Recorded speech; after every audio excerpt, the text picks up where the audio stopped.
We can forget about the UK and Germany European fuel crisis. China energy shortages now to spark a massive global economic impact. The UK's fuel shortage pales in comparison to what China is going through. China's deepening energy crisis, as experts warn, power cuts to the country's major industrial hubs threaten to upset the global economy. We already know that suppliers to Apple and Tesla have closed down in China because they don't have enough energy. Now, scenes of chaos unfolding across the nation in the past week, triggered by motorists flocking to gas stations en masse. Questions about the number of HGV drivers in the UK sparked a wave of panic buying. They say that 26% of the gas stations in Britain are now closed. Britain's raiding supermarkets during COVID lockdowns.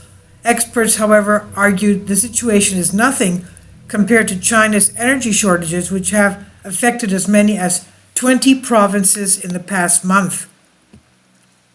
A crackdown on greenhouse emissions, the rising price of coal, and increased demand for energy have led to one of the nation's biggest energy crises yet.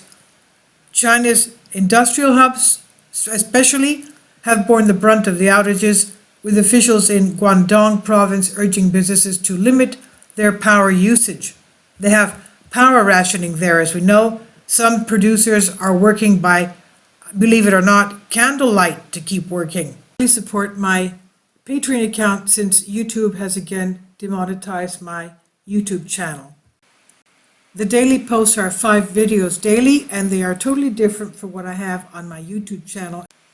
Thank you so much for your support and that you find all my content so interesting. You'll find the Patreon account details in the description box below. Sudden power cuts and energy rationing affected homes, businesses, and factories, including manufacturers supplying tech giants Apple and Tesla. And according to Ron Busso, a Reuters writer who specializes in oil and gas industries, the situation in China threatens to spill over into the rest of the global economy. Economists already slashed their forecast for China's growth this year, with experts at Goldman Sachs predicting a fall from 8.2% down to 7.8%. Hui Shan, chief China economist, said recent cuts to production in a range of high energy intensity industries add to the already significant downside pressure in the growth outlook. In a note published this week, Wall Street Bank's analysis says that there's considerable uncertainty heading into the fourth quarter. International tech powers, as we said, Tesla, rely on Chinese manufacturers for many key technologies and parts, which means their supply lines would be disrupted as a result. Mr. Balso tweeted, "Forget the UK's fuel shortages. The hashtag China energy crisis is shaping up to be a massive global economic event." Goldman downgraded China's GDP forecast to 7.8% from 8.2% due to energy costs.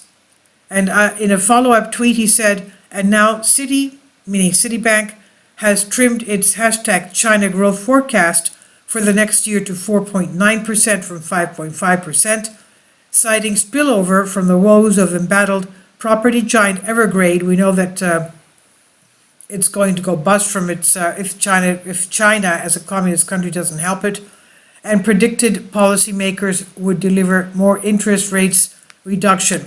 The grim outlook shared by Ambrose Evans Pritchard, the international business editor of The Telegraph. He warned this week China's energy crisis will rock the whole world.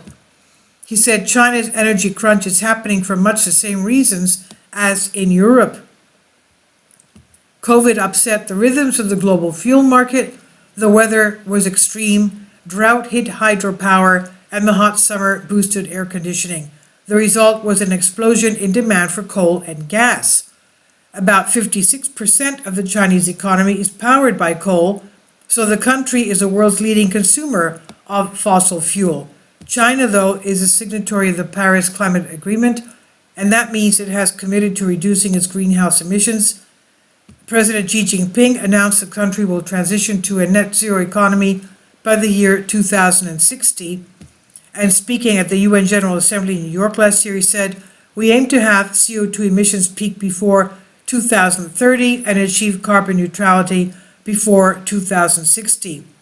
Earlier this year, it was estimated China alone accounted for 27% of the world's greenhouse gas emissions, about a third.